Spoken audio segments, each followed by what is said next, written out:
我嘅夢想呢，就係可以成為一個巴士司機。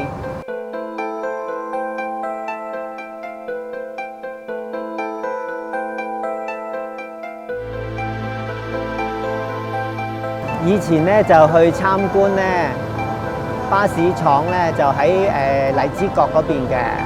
咁今次呢，就嚟到沙田呢一度，同埋有訓練車長啦，好特別啦呢度。平時坐巴士呢，我冇機會上層啊，一定係坐下邊咯。今次呢，嚟到呢一度呢，可以參觀嘅時候呢，俾我坐上邊咯。我知道最中意巴士咧，我就用個巴士嚟去鼓勵佢嘅。咁每一次佢有咩嘢困難，佢捱過咗咧，我就會獎勵一架巴士俾佢。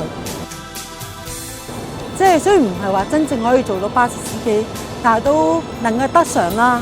感受一下個司機嘅感覺係點樣嘅，對於佢圓咗佢個心願都係好好嘅體驗嚟㗎。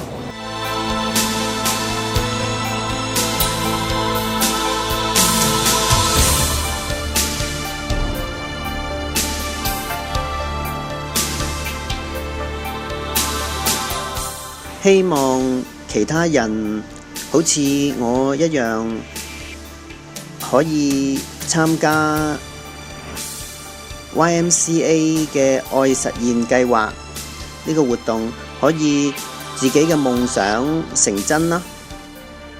我見到佢都好開心，我都好開心。